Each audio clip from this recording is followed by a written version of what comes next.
Hi, I'm Leanne and welcome to my kitchen. And today we are making small batch Biscoff crumb bars. They are thick, delicious, chewy.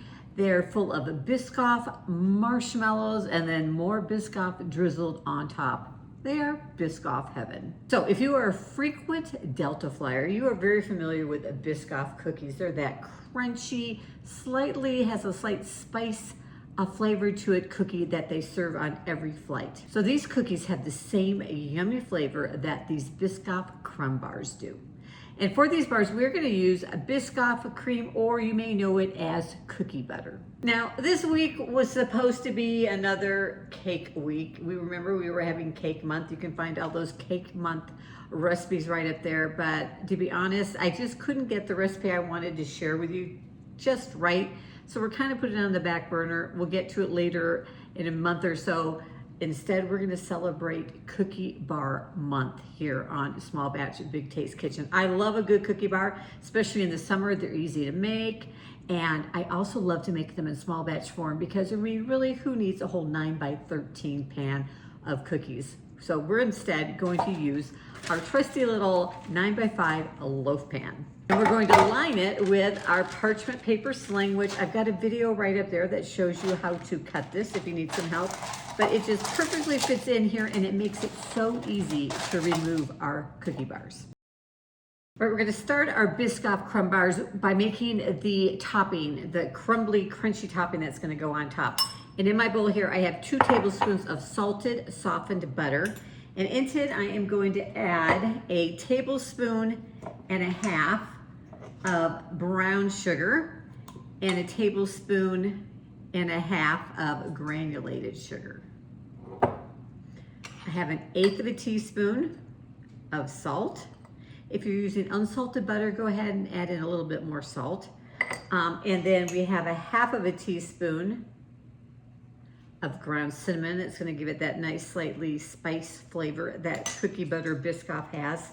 And then 1/4 cup of all-purpose flour.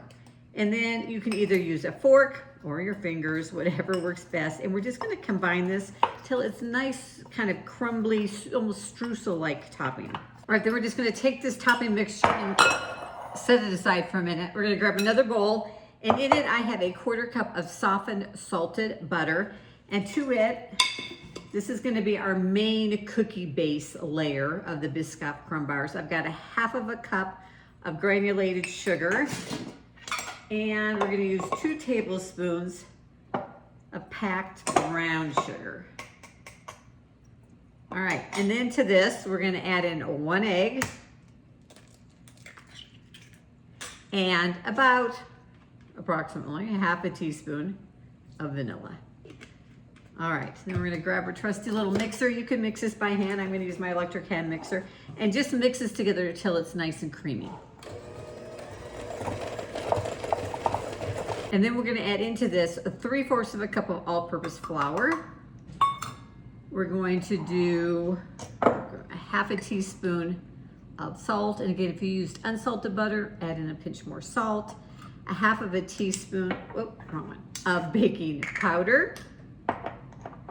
And 1/2 of a teaspoon of baking soda.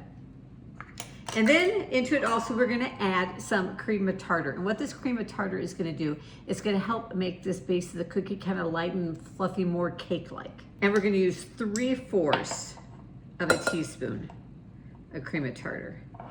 And then we're gonna add 1/2 of a tablespoon of cornstarch. And what this cornstarch is gonna do, is gonna help make it a softer, chewier cake. All right, then we'll just go ahead and mix that together just until it's all combined. And you don't see any dry flour. You don't want to overmix it, overbeat it, because that makes it a little tougher and chewier than you want. And then we're ready to pop it into our lined loaf pan. And then I'm just going to use my little offset spatula to help spread it into an even layer in the bottom of the loaf pan. When you're doing it, kind of hold on to the parchment paper because it's going to kind of move around on you.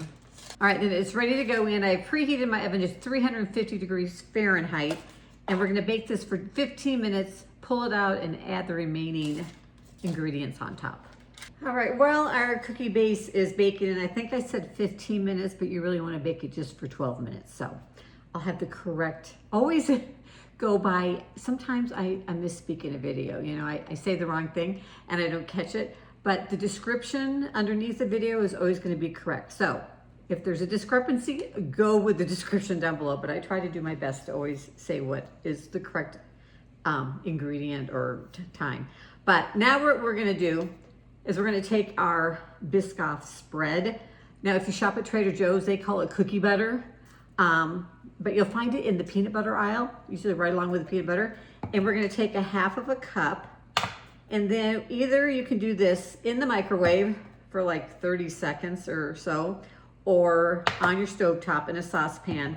You are just going to go ahead and melt the cookie butter so that you can drizzle it. All right, this baked again for 12 minutes. It's gonna be nice and lightly golden brown on top. And we're gonna take that Biscoff that we melted, and we are going to put about half of what is in here. I'm gonna just eyeball it on top. Another just to be, there we go. And then we're gonna set this aside for later on. Again, I'm gonna take my little offset spatula and spread a nice layer over the top. And then we're gonna take some marshmallows, and I'm gonna use mini marshmallows. And you want about a cup and a half. Gonna have a nice layer of marshmallow, because this is gonna make these Biscoff crumb bars nice and gooey and chewy. All right, so I'm gonna load it up with marshmallows. And then we're gonna take that crumb mixture that we made at the very beginning and set aside. And we're just gonna crumble it. All right, and then, these are good. I promise you, they're so good. We're gonna take about half of what's left, so about a fourth of this, and drizzle it over the top. We're gonna save the other fourth, which is just a couple tablespoons, that we will drizzle over the top after we pull it out of the oven. So, now we're gonna pop it back in the oven for another 12 to 15 minutes until those marshmallows are gonna be like lightly golden and toasted. So I cooked it for the full 15 minutes, and we're just gonna let it sit here in the pan for 5-10 minutes or so to cool, and then we will lift it out and we'll cut it and we're gonna take a bite. So after it's cooled, you're gonna see how easy it is just to pop that right out of the pan. And then you can just peel off, if you want, the parchment paper. And then we have some cookie butter left over. Mine is kind of set up, so I'm gonna go pop in the microwave just for a few seconds. All right, now this final drizzle of Biscoff, you know, there is plenty of Biscoff goodness in this, but you know, what's just a little bit more? And it just kind of gives it aesthetically a pretty finishing touch. Just gonna drizzle it over the top. All right, then we're just gonna let that Biscoff set up and we're gonna slice into it. All right, so I cannot wait till they cool completely, and it just makes them even more ooey and gooey if you cut into them while they're warm. Now, these are really rich. All right, so you know, typically I'll cut a bar cookie into 4, but this one you might wanna cut into 8, because like I said, they are so delicious. Let me show you, look at that. Gooiness is coming off of that marshmallow and the Biscoff layer in there. They are so good. If you are a Biscoff lover, you are going to love these bar cookies. So I'm going to actually cut them into 8 little pieces, so you have got plenty to share. So thanks for joining me in the kitchen today. I hope you enjoyed a week 1 of Cookie Bar Week. Next week, we'll be back with another one, so be sure to join me. If you're not subscribed to my channel, go ahead and do so below and turn on notifications so you know every time a new video drops. And be sure to check out all my other videos, which you'll find somewhere over there. Thanks for joining me.